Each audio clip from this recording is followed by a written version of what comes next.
1장. 하나님의 뜻을 따라 그리스도의 예수의 사도가 된 나 바울은 에베소에 사는 그리스도 예수를 믿는 신도들에게 이 글을 씁니다. 우리 아버지 하나님과 주 예수 그리스도로부터 내리는 은혜와 평화가 여러분에게 있기를 빕니다. 우리 주 예수 그리스도의 하나님 아버지께 찬양을 드립니다. 하나님께서는 그리스도 안에서 하늘에 속한 온갖 신령한 복을 우리에게 주셨습니다. 하나님께서는 우리를 사랑하셔서 하나님 앞에서 거룩하고 흠이 없게 하시려고 창세전에 우리를 그리스도 안에서 택하여 주셨습니다. 그리고 하나님이 기뻐하시는 뜻대로 예수 그리스도로 말미암아 우리를 하나님의 자녀로 예정하셔서 하나님의 사랑하시는 아들 안에서 우리에게 거저 주신 하나님의 영광스러운 은혜를 찬미하게 하셨습니다. 우리는 하나님이 사랑하시는 아들 안에서 하나님의 풍성한 은혜를 따라서 그분의 피로 구속, 곧 죄의 용서를 받게 되었습니다. 하나님께서는 우리에게 모든 지혜와 총명을 넘치게 주셔서 그리스도 안에서 미리 세우신 하나님이 기뻐하시는 뜻을 따라 하나님의 신비한 뜻을 우리에게 알려주셨습니다. 하나님의 경륜은 때가 차면 하늘과 땅에 있는 모든 것을 그리스도 안에서 그분을 머리로 하여 통일시키는 것입니다. 모든 것을 자기가 뜻하시는 대로 행하시는 하나님께서 자기의 계획을 따라 예정하셔서 그리스도 안에서 우리를 상속자로 삼으셨습니다. 그것은 그리스도께 맨 먼저 소망을 둔 우리로 하여금 하나님의 영광을 찬미하게 하시려는 것입니다. 여러분도 그리스도 안에서 진리의 말씀, 곧 여러분을 구원하는 복음을 듣고 그리스도를 믿었으므로 약속하신 성령의 인치심을 받았습니다. 이 성령은 우리의 상속의 담보이어서 우리로 하여금 구속을 받아 하나님의 영광을 찬미하게 합니다. 그러므로 나도 여러분이 주 예수를 믿는다는 것과 여러분이 모든 성도를 사랑한다는 것을 듣고서 여러분을 기억하면서 기도를 올리며 여러분을 두고 끊임없이 감사를 드립니다. 우리 주 예수 그리스도의 하나님, 영광의 아버지께서 지혜와 계시의 영을 여러분에게 주셔서 아버지를 알게 하시고 여러분의 마음의 눈을 밝혀주시기를 빕니다. 그리하여 하나님께서 여러분을 부르셔서 여러분에게 주신 그 소망이 무엇인지, 하나님께서 성도들에게 주신 상속의 영광이 얼마나 풍성한지, 하나님께서 우리 믿는 사람에게 강한 힘으로 활동하시는 그 능력이 얼마나 큰지를 여러분이 알게 되기를 바랍니다. 하나님께서는 이 능력을 그리스도 안에 역사하셔서 그분을 죽은 사람 가운데서 살리시고 하늘에서 자기의 오른쪽에 앉히셔서 모든 정권과 권세와 능력과 주권 위에, 그리고 이 세상뿐만 아니라 오는 세상에서 불릴 모든 이름 위에 뛰어나게 하셨습니다.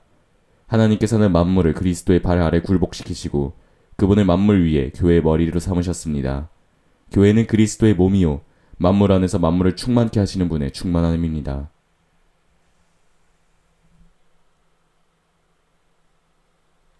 2장. 여러분도 전에는 범죄와 죄로 죽었던 사람들입니다. 그때의 여러분은 범죄와 죄 가운데서 이 세상의 풍조를 따라 살고 공중의 권세를 잡은 통치자, 곧 지금 불순종의 자식들 가운데서 역사하는 영을 따라 살았습니다. 우리도 전에는 그들 가운데서 모두 육신의 정욕대로 살고 육신과 마음이 바라는 대로 행하여 다른 사람들과 마찬가지로 날 때부터 진노의 자식이었습니다. 그러나 하나님은 자비가 넘치시는 분이셔서 우리를 사랑하신 그 큰 사랑으로 범죄로 죽었던 우리를 그리스도와 함께 살려주셨습니다. 여러분은 은혜로 구원을 받았습니다. 하나님께서 그리스도 예수 안에서 우리를 그분과 함께 살리시고 하늘에 함께 앉게 하셨습니다. 그것은 하나님께서 그리스도 예수 안에서 우리에게 자비로 베푸신 그 은혜가 얼마나 풍성한지를 앞으로 올 모든 세대에게 드러내 보이시려는 것입니다. 여러분은 믿음으로 말미암아 은혜로 구원을 받았습니다. 이것은 여러분에게서 난 것이 아니요 하나님의 선물입니다. 구원이 행위에서 난 것이 아님은 아무도 그것을 자랑할 수 없게 하려고 하시는 것입니다. 우리는 하나님의 작품입니다. 선한 일을 하게 하시려고 하나님께서 그리스도 예수 안에서 우리를 만드셨습니다. 하나님께서 이렇게 준비하신 것은 우리가 선한 일을 하면서 살아가게 하시려는 것입니다. 그러므로 여러분은 지난날에 육신으로는 이방 사람이었다는 사실을 기억하십시오. 손으로 육신에다가 행하는 할례를 받은 사람이라고 일컫는 사람들이 여러분을 무할례자라고 일컬었습니다. 그때 여러분은 그리스도와 상관이 없었고 이스라엘 시민권에서 제외되어서 약속의 언약에서는 외인으로서 세상에서 아무 소망도 없이 하나님도 없이 살았습니다. 여러분이 전에는 하나님께서 멀리 떨어져 있었으나 이제는 그리스도 예수 안에서 그분의 피로 하나님께 가까워졌습니다. 그리스도는 우리의 평화이십니다. 그리스도께서는 유대 사람과 이방 사람이 양쪽으로 갈려있는 것을 하나로 만드신 분이십니다. 그는 유대 사람과 이방 사람 사이를 가르는 담을 자기 몸으로 허무셔서 원수된 것을 없애시고 여러 가지 조문으로 된 계명의 율법을 폐하셨습니다.